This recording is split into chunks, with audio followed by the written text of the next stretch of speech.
아브람은 여호와께서 말씀하신 대로 하란을 떠났습니다. 롯도 아브람과 함께 떠났습니다. 그때의 아브람의 나이는 75살이었습니다. 아브람은 아내 사레와 조카 롯과 그들이 모은 모든 재산을 가지고 갔습니다. 그들은 또 하란에서 얻은 종들도 모두 데리고 갔습니다. 가나안 땅으로 가기 위해 하란을 떠난 그들은 마침내 가나안 땅에 들어갔습니다. 아브람은 그 땅을 지나서 세겜 땅, 모래에 큰 나무가 있는 곳까지 갔습니다. 그때의 그 땅에는 가나안 사람들이 살고 있었습니다. 여호와께서 아브람에게 나타나 말씀하셨습니다. 내가 이 땅을 네 자손에게 줄 것이다. 아브람은 그곳에서 자기에게 나타나신 여호와께 제단을 쌓았습니다. 그리고 나서 아브람은 세겜에서 베델 동쪽 산으로 옮겨갔습니다. 아브람은 그곳에 장막을 세웠습니다. 서쪽은 베델이었고 동쪽은 아이였습니다. 아브람은 그곳에서도 여호와께 제단을 쌓고 예배를 드렸습니다. 그런 다음에 아브람은 계속해서 가나안 남쪽 네게부 지방으로 내려갔습니다. 자, 우리 가슴에 손을 얹고 믿음을 고백하고 오늘 하나님께서 저희에게 주시는 말씀 받도록 하겠습니다. 제가 먼저 고백하겠습니다. 하나님은 나를 사랑하십니다. 나는 그 사랑 안에 있습니다. 하나님은 오늘 나에게 말씀하실 것입니다. 그 말씀에 능력이 있습니다. 그 말씀에 생명이 있습니다. 나의 마음을 하나님께 열겠습니다. 나의 생각을 예수님께 집중하겠습니다. 들은 만큼 변합니다. 들은 만큼 행복해집니다. 하나님께서 갈대아 우르에 살고 있던 아브라함을 찾아오셨습니다. 아브라함을 선택하시는 거죠. 아브라함은 어떤 자격도 갖추지 못한 사람입니다. 선택을 받기에 어떤 노력과 공로를 쌓은 적도 없습니다. 그런데 하나님의 전적인 은혜로, 사랑으로 하나님께서는 아브라함을 갈대아 우르에서 불러내셨습니다. 너는 내 나라와 내 친척과 내 아비 집을 떠나 내가 너에게 보여줄 땅으로 가라 라고 말씀을 하시죠. 지금처럼 여행이 자유로운 시대, 안전한 시대에 살고 있는 우리에게도 만약에 하나님께서 이렇게 말씀을 하신다면 우리는 굉장히 당황할 겁니다. 그런데 4,000년 전 얘기거든요. 여행이라고 하는 것은 때때로 생명의 위험을 감수해야 되는 여정이 되기도 했습니다. 평생 살고 있던 거처로부터 떠나서 한 번도 가보지 못한 땅을 향해 떠나라라고 하는 말씀, 하나님의 말씀은 쉽게 따를 수 없는 말씀이었을 것입니다. 그러나 아브라함은 하나님의 말씀을 붙들고 갈대아 우르를 떠납니다.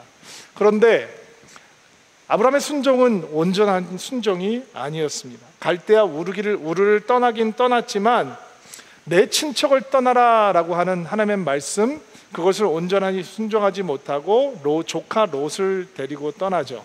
물론 그의 형제가 죽었기 때문에 아마 롯을 자기의 아들처럼 보살피고 있는 책임을 아브라함이 맡고 있었던 것 같습니다. 그럼에도 불구하고 롯과 동행하기 때문에 우리가 아브라함이 경험해야 되는 이런저런 문제들을 앞으로 창세기를 보면서 만나게 될 것입니다. 또 내 아버지의 집을 떠나라라고 말씀을 하셨는데, 지난주에도 말씀을 드렸지만 아비의 집을 떠나라라고 하는 것은 아비를 버리라라고 하는 뜻이 결코 아닙니다. 그들이 살고 있던 갈대아 우르 땅, 그 땅의 영향력, 그 아버지의 영향력, 그 아버지의 세대는 결국 바벨탑을 쌓고 자기의 힘과 능력을 과시해서 자기의 명예와 명성을 쌓으려고 했던, 자기를 높이려고 했던 바벨탑을 쌓았던 제너레이션이거든요. 그러니까 그 악한 영향력으로부터 분리하라, 갈대아 우르의 영성, 바벨탑의 영성으로부터 분리되라 라고 하는 하나님의 명령인 거죠. 그런데 내 아비의 집을 떠나라 라고 하는 하나님의 말씀을 듣고서 아브라함은 아비 데라와 함께 길을 떠나게 됩니다. 그리고 하란이라고 하는 곳에 도착을 했을 때 아브라함의 믿음이 아직 온전해지지 못했기 때문에 그 안에 연약함과 두려움이 있어서 하란에 머무는 것도 있었겠지만, 데라라고 하는 아버지의 영향 때문에 하란이라고 하는 곳에 오랜 시간을 머물게 됩니다. 하란은 하나님께서 약속하신 곳이 아닙니다. 갈대아와 우르와 별반 다른 곳이 아닙니다. 우르처럼 편하고 우르처럼 번성한 도시였습니다. 또 갈대아 우르가 우상으로 가득했던 것처럼 하란이라고 하는 것 또한 달을 섬기는 우상을 섬기고 그런 우상 신앙이 팽배한 곳이었습니다. 하나님께서 아브라함을 갈대아 우르에서 불러내신 이유는 아브라함에게 복을 주시고 그가 복이 되게 하기 위해서였습니다. 그런데 하란에 머물러 있는 아브라함은 복이 될 수 없습니다. 하란에 머물러 있는 아브라함은 하나님의 복을 누리는 사람이 될 수 없는 것입니다. 그러기에 하나님의 부르심은 떠남으로부터 시작되는 것입니다. 믿음의 조상의 시작은, 믿음의 역사의 시작은 하나님께서 떠나라고 하는 것을 과감하게 떠날 때 시작될 수 있는 것입니다. 우리는 갈대아 우르가 우리에게 굉장히 편하다고, 그리고 하란이라는 곳이 우리에게 익숙하다고, 하나님 나는 우르에 있으면서 복을 누리면 됩니다, 하란에 있으면서 약속의 사람이 되겠습니다 라고 말을 하고 싶지만 절대로 그렇게 할 수 없는 것입니다. 아브라함이 복을 받고 복이 되는 사람이 되기 위해서 우르를 떠나고 하란을 떠나야 됐던 것처럼, 여러분과 저도 하나님의 복을 받고 하나님의 복이 되는 인생이 되기 위해서는 우리를 올가매고 있는, 믿음의 사람으로 만들지 못하도록 우리를 올가매고 있는 모든 과거로부터 떠나는 놀라운 믿음의 역사가 시작되어야 되는 것입니다. 하란에 머물러 있는 동안은 여러분 약속이 보이지 않습니다. 약속이 추상적으로 느껴집니다. 약속의 소중함도 모르고 내가 약속을 간직한 사람이라는 것도 가물가물 잊혀지기 시작합니다. 그러나 하란이라고 하는 안전지대를 벗어나고 나면, 믿음을 올가매고 있던 것들을 벗어버리고 나면, 하나님을 따르기 위해서 어떤 위험을 감수하고 믿음의 발걸음을 떼기 시작하면 하나님은 절대로 추상적인 하나님이 아닙니다. 하나님은 리얼한 하나님이 되는 것입니다. 하나님은 실제가 됩니다. 믿음도 실제가 됩니다. 약속도 실제가 됩니다. 신뢰도 실제가 되는 것입니다. 그리고 아브라함은 하란을 떠나면서 실제의 믿음, 실제의 약속, 실제 하나님을 붙들기 시작하는 것이죠. 오늘 하나님께서 저에게 주신 말씀 4절 말씀인데요, 같이 한번 읽어보겠습니다. 시작. 여호와께서 말씀하신 대로 하란을 떠났습니다. 롯도 아브라함과 함께 떠났습니다. 그때 아브라함의 나이는 75살이었습니다. 여호와께서 말씀하신 대로, 여러분 이 말씀을 여러분 영혼 가운데 깊이 심는 주일이 되기를 바랍니다. 따라해 보세요. 여호와께서 말씀하신 대로. 다시, 여호와께서 말씀하신 대로. 마음에 드는 것은 취하고 그렇지 않은 것은 못 들은 척하고, 이런 적당한 순종, 편한 순종, 대가 없이 할 수 있는 순종이 아니라 정말 하나님께서 말씀하신 대로 따라가는 진짜 믿음, 그 믿음의 발걸음을 아브라함이 배우고 있는 것입니다. 실패했던 순종을 경험했잖아요. 타협했던 순종을 했기 때문에 지금 하란에 머물러 있는 것이죠. 그런데 다시 온전히 하나님의 말씀하신 대로 따라가는 믿음으로 하나님께서 바꾸어 주시기를 원하셔서 그를 다시 찾아오시고 다시 그 길을 떠나라라고 부르고 계시는 것입니다. 어떤 사람에게는 실패가 늪이 되죠. 그러나 아브라함같이 하나님을 말씀대로 따라가겠다라고 하는 순종을 가지고 있는 사람에게는 실패가 디딤돌이 되는 것입니다. 이것이 믿음의 사람들이 누릴 수 있는 축복입니다. 하나님께서 말씀하신 대로. 여러분, 이것이 여러분의 신앙 가운데 중심이 되기를 주의 이름으로 축복합니다. 그가 떠났을 때 75세였다라고 얘기해죠. 물론 아브라함이 100세의 아들을 낳았고 그리고 175세까지 살았으니까 지금으로 생각해서 75세랑은 비교하기가 조금 힘들 것 같아요. 그러나 아브라함이라고 하는 이 사람이 하나님의 말씀을 따라서 순종하는데 그의 나이는 어떠한 장애도 되지 않았다라는 것입니다. 기억해야 하는 것이죠. 예수님을 전심으로 믿는 믿음 앞에서 얼마나 많은 사람들이 이런저런 핑계를 대면서 망설이는지 모릅니다. 어떤 사람은 너무 젊다고 망설이고, 어떤 사람은 너무 나이가 많다고 망설이고, 너무 늦었다라고 망설이고, 어떤 사람은 아이들이 너무 어리다라고 망설이고, 어떤 사람들은 우리 애들이 지금 입시철이라고 해서 망설이고, 어떤 사람은 지금 내 인생이 직장이 굉장히 바쁘고 성공을 위해서 열심히 뛰어야 되기 때문에 망설이고, 어떤 사람은 성격이 내성적이어서 망설이고, 어떤 사람은 낯을 많이 가린다고 망설입니다. 그러나 하나님의 말씀대로 걸어가는 믿음, 그 길에는 어떤 핑계도 되어서는 안 되는 것입니다. 그리고 하나님의 말씀대로 따라가는 순종 안에서 하나님께서 우리에게 부어주시는 이 약속이라고 하는 것은 아까 다시 말씀드린 대로 추상적인 관념이 아니라 실제가 되고 오늘의 역사로 나타나는 것입니다. 우리가 복을 받고 복이 되는 인생이 되기 위해서는 하나님의 말씀대로 따라가는 중심의 결단이 있어야 하는 것입니다. 이런 결단이 오른 여러분 가운데 있게 되기를 주의 이름으로 축복합니다.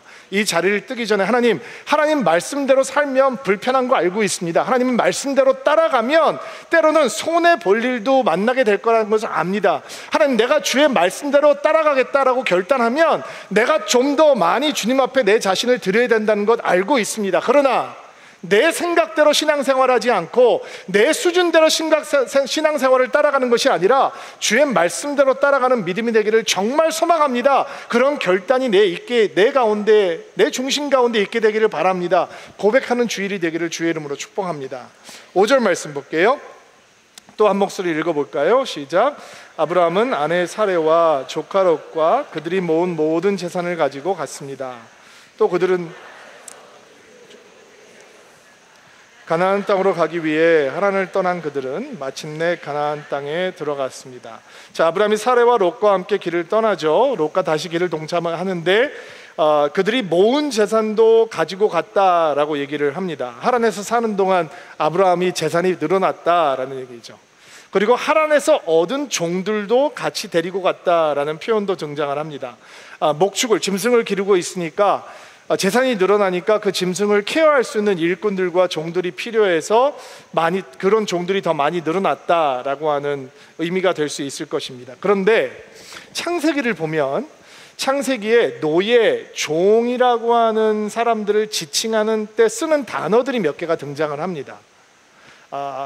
그런데 여기에 쓰이고 있는 단어는 지금 쉬운 성경에서는 종들이라고 얘기를 했는데, 그 종이라고 표현하고 있는 그 단어는 영혼 혹은 사람이라고 하는 의미를 가진 네페슈라고 하는 히브리어입니다. 그러니까 창세기에는 노예나 종이라고 하는 사람들을 지칭할 때 쓰이는 단어들이 3개 정도가 등장을 하는데, 여기에서 쓰이는 단어는 그 단어가 아니란 뜻이에요. 그리고 실제로 흠정역에서 킹 제임스 버전에서도 이 부분을 번역을 하면서 하란에서 얻은 영혼들이라고 표현을 했고, 유대 전승을 보아도 여기에 등장하신 하란에서 얻은 사람들이라고 하는 것은 노예가 아니라 자유인이다라고 따르고 있습니다. 또 5절에 나오는 얻었다라고 하는 표현은 아사라고 하는 히브리어 단어인데, 이 단어는 만들다, make라고 하는 의미를 가지고 있는 단어입니다. 직역을 해보면 하란에서 만든 사람들, 이런 표현이 되는 것입니다. 무슨 의미일까요? 이들은 이방신을 섬기고 우상을 섬기고 달의 신을 섬기는 신앙에서 떠나서 여호와 하나님을 섬기는 신앙으로 회심한 사람들이다. 누구 때문에? 아브라함 때문에. 그리고 아브라함이 하란을 떠나는 순종을 결단하면서 그들도 어둠의 땅 하란을 떠나서 약속의 땅, 하나님께서 보여주시는 땅으로 동행하는 사람들이다 라고 우리들이 볼 수 있는 것입니다. 하란을 벗어나서 순종의 발걸음을 걷는 순간부터 아브라함은 하나님께서 약속하신 대로 그가 복을 누리는 사람일 뿐만 아니라 복을 전하는 사람이 되는 것입니다. 놀랍죠? 하란에 있는 도랑에서는 그게 안 보이는 거예요. 같이 그 땅에 머물러 있으니까, 같이 그 땅에 묶여 있으니까. 그러나 다시 찾아오신 하나님의 은혜, 떠남을 요구하시는 하나님의 은혜에 순종하는 순간 그가 그를 통해서 믿음을 배웠던, 믿음을 전수받았던 사람들이 그 죽음의 땅, 어둠의 땅, 우상의 땅을 벗어나서 하나님께서 보여주시는 약속의 땅으로 걸어가겠다라고 하는 무리들이 생겼던 것입니다. 이게 하나님께서 믿음의 사람들에게 주시는 역사이고 은혜입니다. 여러분, 누구에게 복이 되고 싶습니까? 여러분이 사랑하는 자녀들에게 여러분 이런 복이 되고 싶지 않습니까? 우리가 믿음의 순종의 발걸음을 걷는 순간 우리가 받았던 복뿐만 아니라 우리가 그들에게 복이 되는 것입니다. 여러분, 우리 나라를 생각하면 요즘 마음이 무거워지고 기도가 절로 나오지 않습니까? 여러분, 이 땅에 있는 주의 백성들이 만약에 그런 존재가 될 수 있다면, 우리가 복을 누리던 사람일 뿐만 아니라 우리 주변에 있는 사람들에게 복이 될 수 있는 존재가 된다면 이 땅은 분명히 주의 사랑으로 변화를 경험하게 될 것입니다. 이것이 예수를 믿는 성도들에게 하나님께서 주신 복이 되는 것입니다. 6절 말씀이죠. 6절 말씀도 볼게요. 시작. 아브라함은 그 땅을 지나서 세겜 땅 모래에 큰 나무가 있는 곳까지 갔습니다. 자, 세겜 땅 모래에 큰 나무가 있는 곳까지 갔다. 이게 무슨 얘기냐면, 창세기를 기록한 기자가, 모세가 이 세겜 땅에 이렇게 큰 그 모래에 상수리 나무, 옛날 개혁 성경에는 상수리 오크트리죠. 나무가 있는 곳까지 갔다라고 하면 우리는 개념이 없지만 그 당시에 그곳에서 살고 있는 사람들은 거기라고 알 수 있다는 거죠. 이게 역사적인 사실이다라고 하는 근거를 제공하는 단서가 되는 것이죠. 그리고 이 세겜이라고 하는 지역, 그리고 거기에 있는 모래에 있는 큰 나무라고 할 때 모래라고 하는 말이 가르침, 선생이라고 하는 뜻을 가지고 있는 단어거든요. 그러니까 이 옛날에는 큰 나무들을 굉장히 성스럽게 생각하는 우상의 전통이 있지 않습니까? 그리고 아마 그 나무 아래서 어떤 신탁의 행위들이 이루어졌을 것이다 라고 사람들이 추측을 하는 거예요.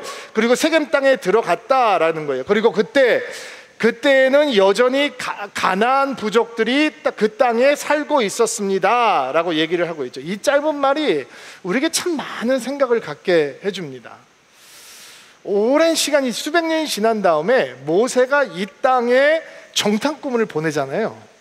12명의 스파이들을 보내서 이 땅을 정탐하게 하죠.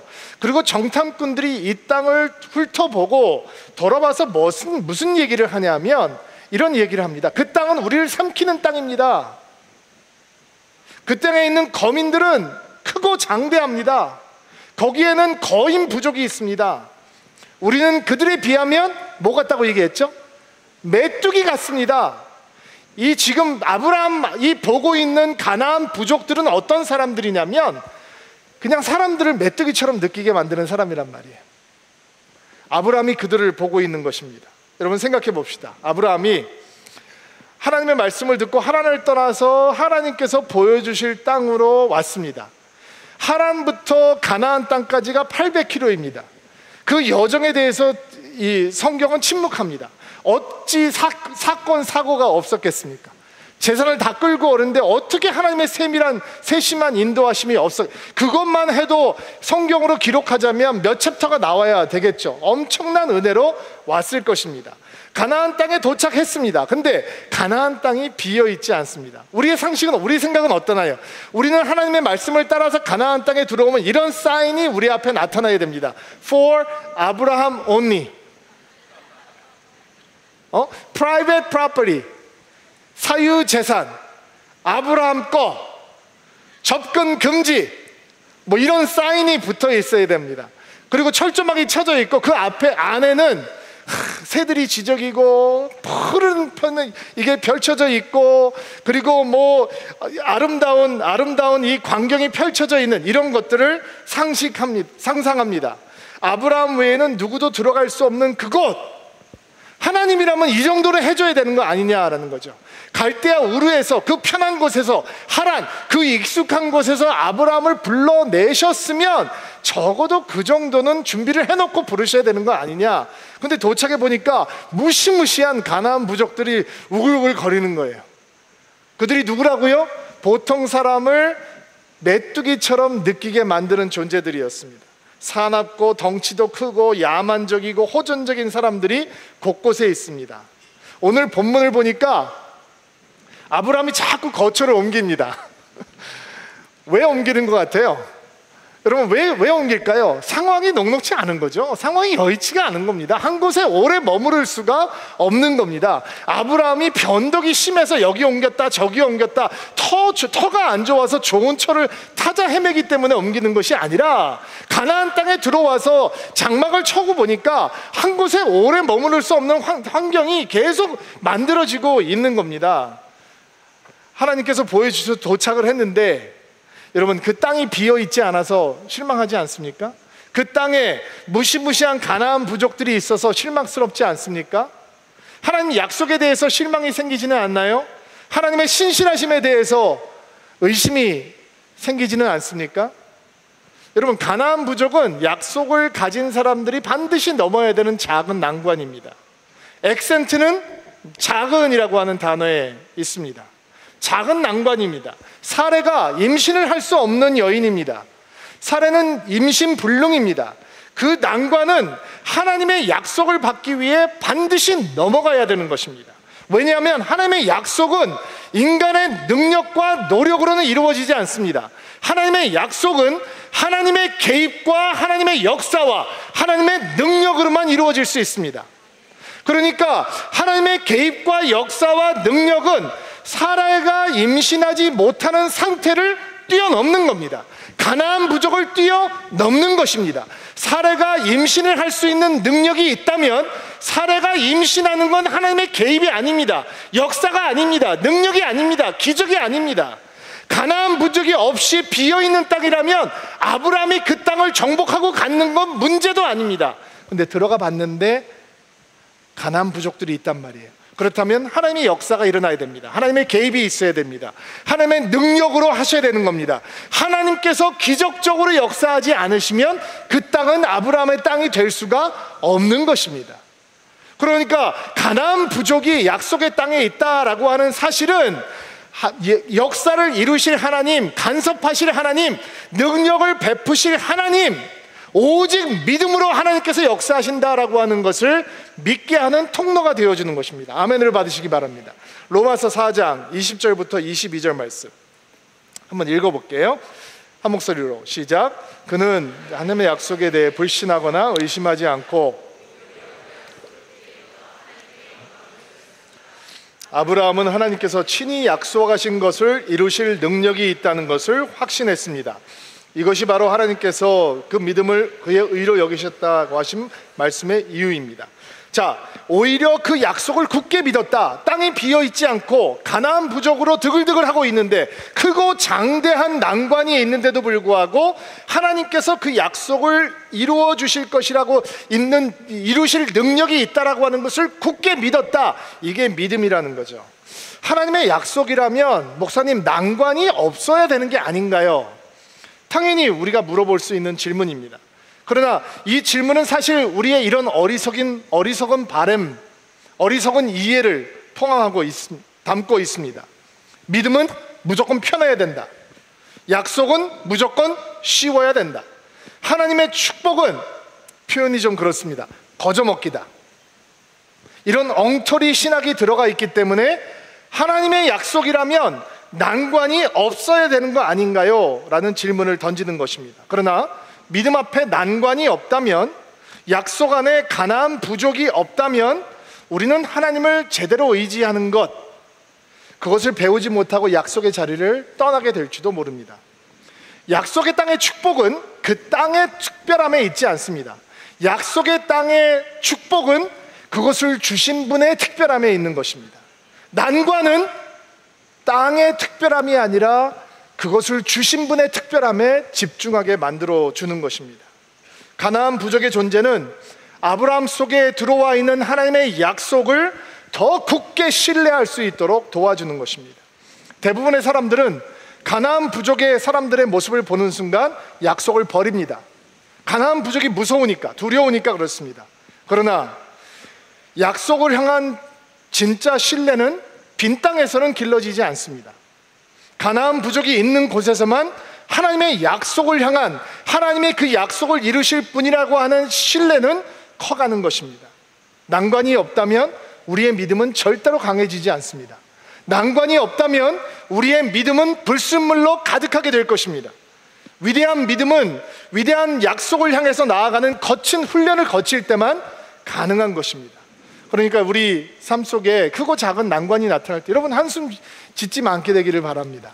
여러분 약속 안에 가난한 사람들이 있다라고 하는 것 때문에 하나님을 원망하지 않게 되기를 바랍니다. 바로 그 이유 때문에 우리는 믿음을 갖고 하나님의 약속을 받을 만한 진정한 믿음을 기르게 되는 것입니다. 그것 때문에 하나님을 더 주목하게 되고 하나님을 붙잡게 되고 하나님을 신뢰하게 되는 것을 배우게 되는 것이죠.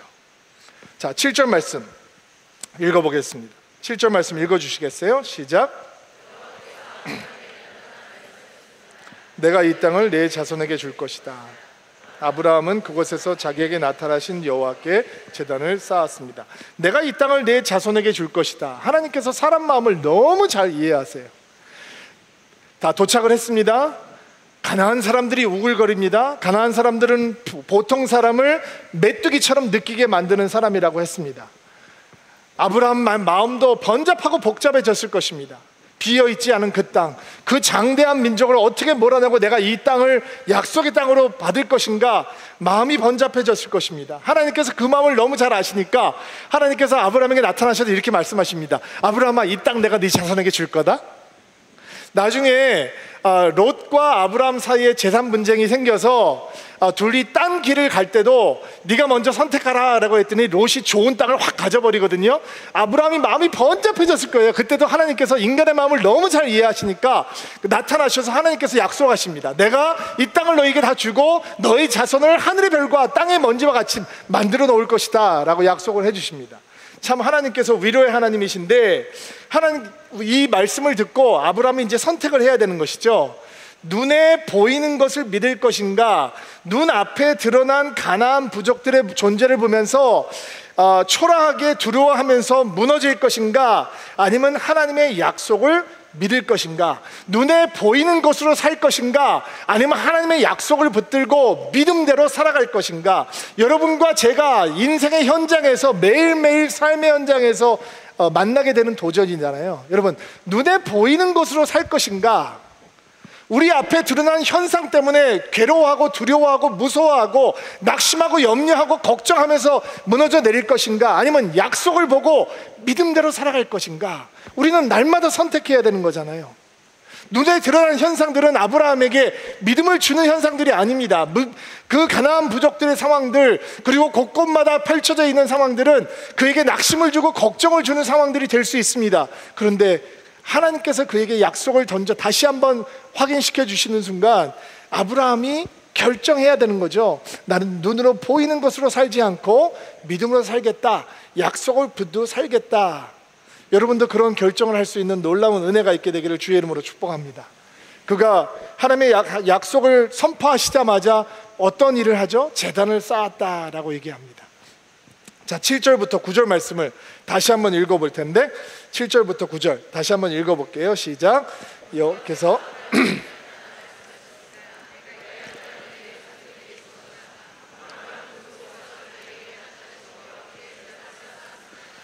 그리고 나서 아브라함은 세겜에서 베델 동쪽 산으로 옮겨갔습니다. 아브라함은 그곳에서 장막을 세웠습니다. 서쪽은 베델이었고 오른쪽은 아니었습니다.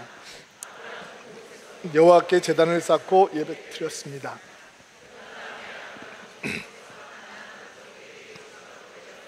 아멘. 자, 제단을 쌓습니다. 거처를 옮길 때마다, 장막을 옮길 때마다 그가 제단을 쌓고 주의 이름을 부르고 예배를 합니다. 여러분, 가나안 땅에는 아브라함이 쓸 수 있는 제단이 많이 있었을 겁니다. 그러나 그들의 제단을 쓰지 않았습니다.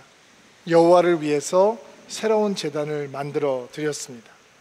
하나님의 이름을 예배하고 하나님에게 희생 제물을 드리고 하나님 앞에서 새로운 헌신을 다짐하고 가난한 사람들이 살고 있는 땅에서 하나님의 도우심과 인도하심을 구하고 또 하나님께 기도하고 하나님을 찬양하고 하나님의 영광을 선포하고 하나님의 선하심을 증거하고, 무슨 일을 하고 있는 것입니까?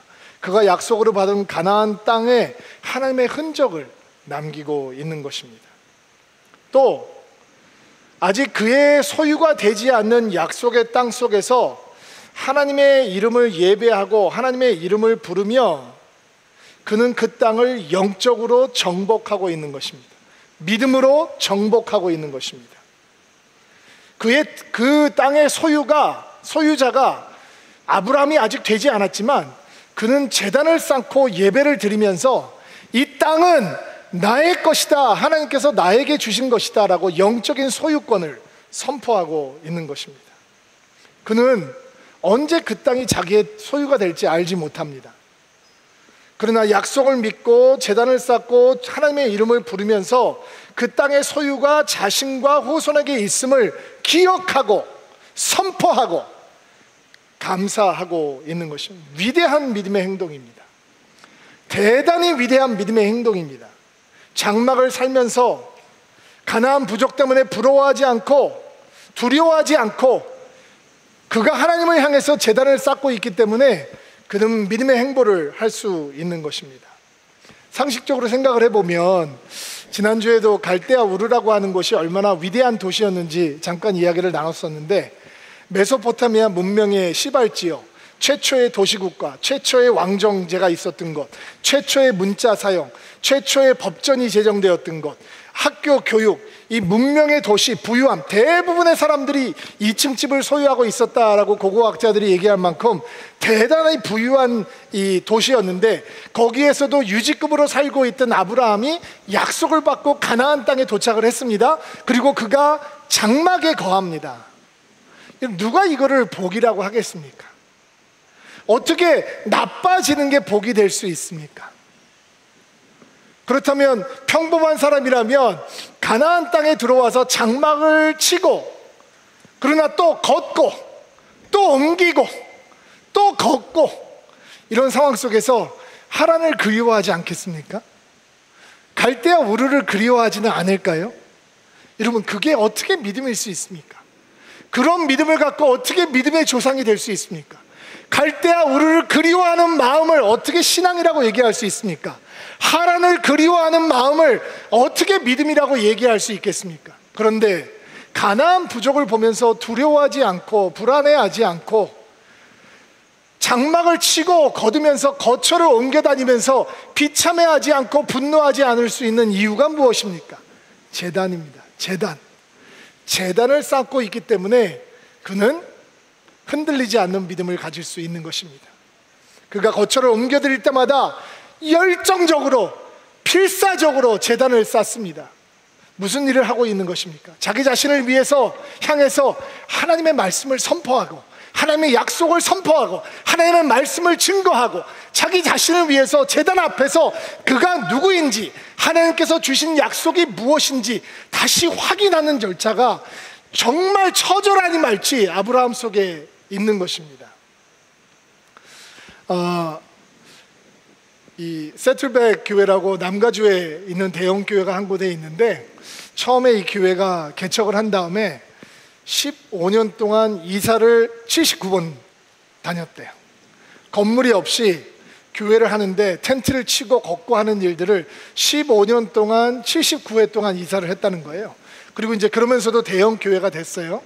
근데 목사님이랑 강의를 하시면, 간증을 하면 그 역사를 모르는 사람들은 이렇게 얘기를 한대요. 목사님 정말 멋집니다. 근데 그렇게 79번 동안 이사를 다니시면서 목사님 하나도 힘들지 않으셨죠? 너무 멋지셨죠? 너무 즐거우셨을 것 같아요. 이렇게 얘기를 해요. 그러면 목사님 웃으면서 이렇게 간증을 하시더라고요. 하나도 멋지지 않았습니다. 하나도 기쁘지 않았습니다. 힘들었습니다. 매주 토요일날 와서 몇 시간 동안 텐트를 치고 주일날 예배를 마치면 또 긴 시간 텐트를 접고, 이거는 그냥 힘든 중노동이었습니다.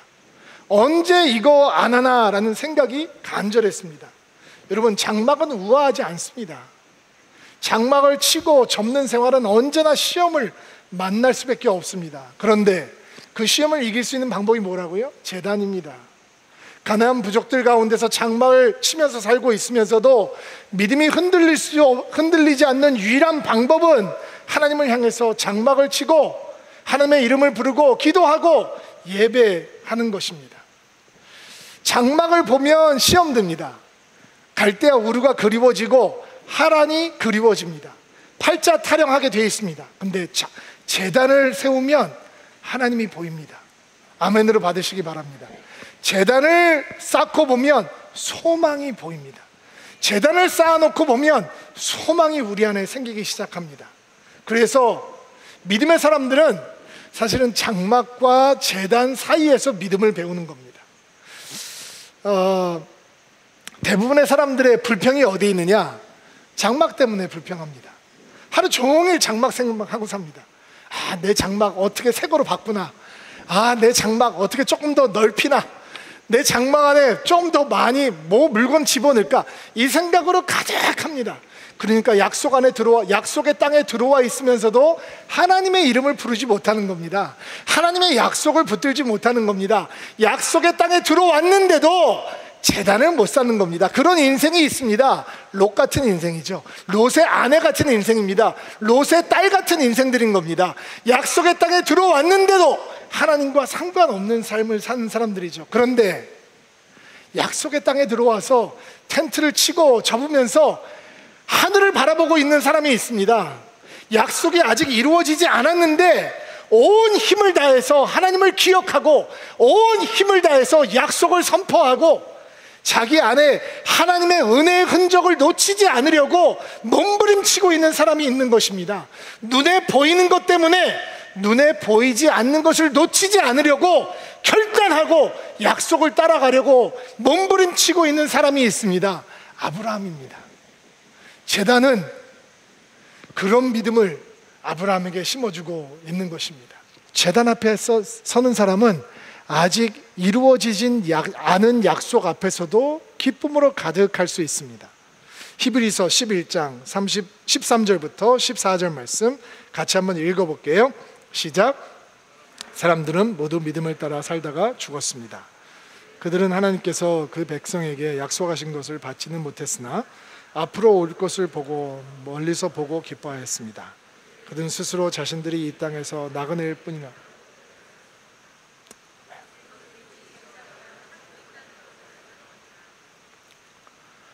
약속하신 것을 받지 못했지만 앞으로 올 것을 멀리서 보고 기뻐할 수 있었습니다. 에이, 이게 뭐야? 무슨 약속이 이래? 여러분, 제단 앞에 서지 못하는 사람은 약속을 받고 그것이 이루어진 것으로 기뻐하는 하나님의 믿음의 영성을 알지 못합니다. 맛보지 못합니다. 그러나 제단 앞에 서는 사람은 이삭 한 아들만 주어져도 그 아들을 통해서 이루어질 거대한 하나님의 약속의 민족을 보게 되는 것입니다. 하나님께서 주시겠다고 한 땅에서 나그네처럼 장막에서만 살아갔습니다. 무슨 약속이 이렇습니까? 그러나 장막에서 살면서 그는 약속의 성취를 보고 있는 것입니다. 창세기 24장 10절을 보면 아브라함의 형제 이야기가 또 등장을 합니다. 무슨 이야기냐 하면 아브라함에게 나홀이라고 하는 형제가 있는데 메소포타미아 땅에 그의 이름을 딴 큰 성을 지었다라고 하는 이야기가 등장을 합니다. 여러분, 만약에 우리가 갈대아 우르에 가서 나홀에 대해서 물어본다면 이런 이야기를 듣게 될 것입니다. 나홀이요? 성공한 사람이죠.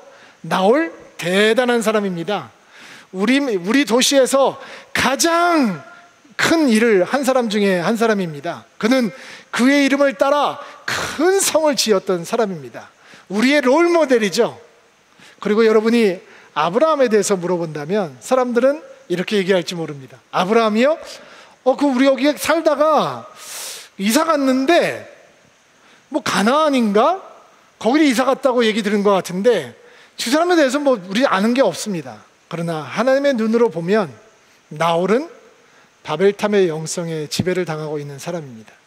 자기의 이름을 높이고 자기의 영광만 추구하는, 이 땅의 영광만 추구하는 삶을 살았던 어둠의 인생이었습니다. 그러나 하나님의 눈으로 보면 아브라함은 세상의 영광을 포기하고 하나님께서 주신 약속을 붙들고 가나안 땅으로 들어와서 자기의 이름을 딴 성을 짓는 인생이 아니라 여호와를 위한 제단을 쌓는 인생으로 변해버린 것입니다. 여러분, 이것이 믿음의 성공입니다. 믿음은 처음부터 우리에게 우리의 시선을 다른 곳을 바라보라 라고 요청하기 때문입니다. 히브리서 11장 9절부터 10절 말씀 같이 한 목소리를 한번 읽어볼게요. 시작. 그는 믿음 때문에 하나님께서 자기에게 약속하신 땅에 가서 살 수 있었습니다. 그는 그곳에서 갈 곳 없는 나그네처럼 살았고 같은 약속을 받은 이삭과 야곱과 함께 장막에 거하였습니다. 아브라함은 영원한 터가 있는 성을 기다리고 있었습니다. 그것은 바로 하나님께서 계획하고 세우신 성입니다. 그의 눈은 이미 이 땅의 성이 아닌, 아브라함 성이 아닌 하나님의 성, 하나님의 나라를 향해 있었던 것입니다. 여러분, 아브라함의 이름을 딴 성을 짓는 것은 하나님의 축복의 약속이 아닙니다. 이 땅을 바라보고 살게 하는 것은 믿음의 축복이 아닙니다. 믿음은 우리 안에 들어오는 순간 우리의 소망을 이 땅이 아니라 하나님의 영원한 나라를 향하게 해주는 것입니다. 제단을 쌓는 사람에게 부어주시는 영적인 축복, 영원한 것을 사모하는 믿음을 갖게 해주는 것이죠. 여러분, 어떤 인생이 되기를 원하십니까?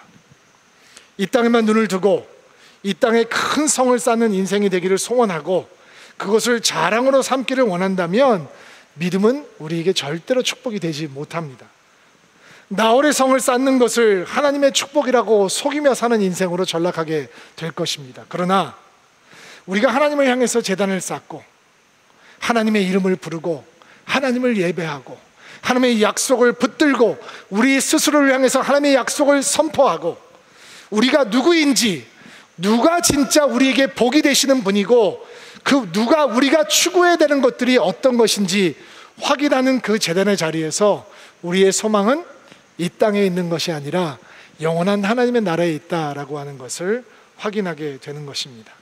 여러분, 스데반 집사가 자기 자신을 향해서 돌을 던지는 폭도들 돌을 맞으면서 어떻게 하늘이 열리고 하나님의 영광된 나라를 볼 수 있는 것입니까? 그것이 믿음의 축복입니다.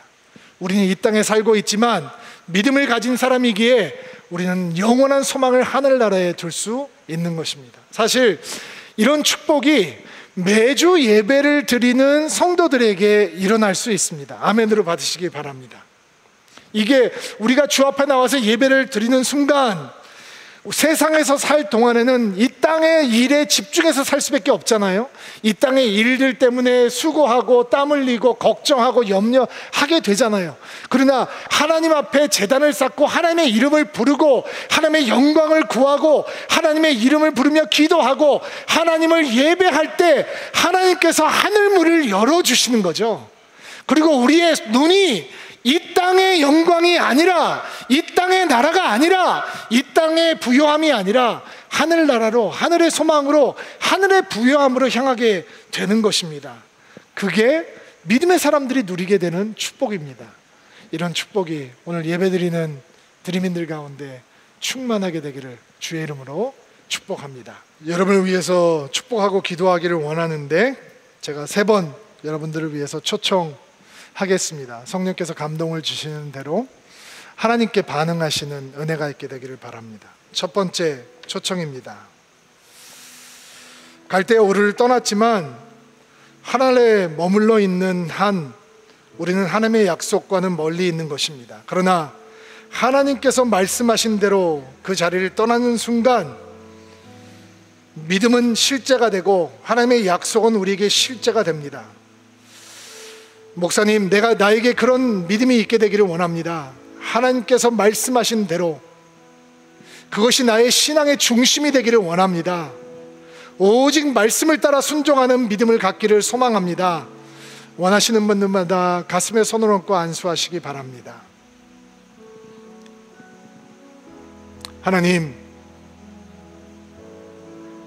갈대아 우르를 떠났다는 사실만으로 만족하지 않게 도와주옵소서. 우리의 믿음을 병들게 하고 우리가 받은 약속을 잊게 하는 하란 땅에 머물러 있는 한 주의 축복의 약속은 너무 추상적이게 됩니다. 그러다 주께서 말씀하신 대로 그 땅을 벗어나 순종의 발걸음을 걷는 사람들에게 하나님의 약속은 실제가 되고 하나님의 은혜도 실제가 되며 하나님도 실제가 되는 줄로 믿습니다. 오직 하나님께서 말씀하신 대로 따라갈 수 있는 순종의 믿음을 허락하여 주옵소서. 그 어느 것도 우리의 믿음을 타협하는 요소가 되지 않게 하시고 오직 주의 말씀을 따라 결단하며 순종하는 믿음의 사람들이 되게 은총을 베풀어 주옵소서. 손 내리시기 바랍니다. 두 번째 초청입니다. 하나님 약속 안에는 가나안 부족이라고 하는 난관이 있습니다. 여러분에게 하나님께서 주신 약속에도 크고 작은 난관들이 있습니다. 가나안 부족들이 눈에 보인다고 약속을 포기하지 않게 되기를 바랍니다. 그 난관은 크신 하나님을 경험하는 자리가 될 것입니다. 우리를 의지하고 우리의 노력을 신뢰하는 믿음이 아니라 오직 하나님의 개입, 간섭, 능력, 하나님의 역사를 기대하는 진정한 믿음으로 우리를 훈련하게 해주십니다. 하나님, 나에게 그런 단련된 믿음을 허락하여 주옵소서. 내가 그런 믿음을 갖게 되기를 원합니다. 우리의 삶 속에 존재하는 난관을 통해 정금 같은 믿음을 갖기를 소망합니다. 간절히 원하시는 분들마다 가슴에 손을 얹고 안수하시기 바랍니다. 하나님, 우리의 삶 속에 산재해 있는 난관들, 크고 작은 어려움들, 우리는 그것 때문에 실망하고 한숨 쉬고 걱정하고 염려하고 슬퍼하고 분노합니다. 그러나 아브라함의 인생을 통해서 그 크고 작은 난관들은 결국 주님의 크신 역사를 경험하는 최고의 기회가 됨을 배우게 됩니다. 가르쳐 주옵소서. 그것들을 통해서 우리의 삶 속에 정금 같은 믿음을 허락하여 주옵소서. 흔들리지 않는 굳건한 믿음을 갖게 하시고 크신 하나님을 경험하는 자리가 될 수 있도록 하나님이 우리를 단련하여 주옵소서. 손 내리시기 바랍니다. 세 번째 초청입니다. 여러분, 장막 때문에 실망하지 않습니까? 장막을 쳤다가 다시 거두고 그 장막의 거처를 옮겨가면서 무슨 약속이 이래? 라는 실망감에 젖어본 적은 없습니까? 그러나 바로 그 자리에서 우리는 제단을 쌓으며 하나님의 약속을 붙드는 것입니다. 여러분, 제단이 무너지지 않았습니까? 여러분의 예배가 무너져 있지는 않습니까? 하나님, 내가 다시 한번 예배의 제단을 쌓기를 소망합니다. 어떤 삶의 상황이든지 예배의 사람이 되기를 원합니다. 그 예배의 자리에서 하나님의 약속을 붙들고 영원하신 하나님의 나라를 바라보는 믿음을 갖기를 소원합니다. 간절히 원하시는 분들마다 가슴에 손을 얹고 안수하시기 바랍니다. 하나님, 우리의 예배 자리가 무너졌다면 그 예배 자리를 다시 쌓을 수 있도록 도와주옵소서.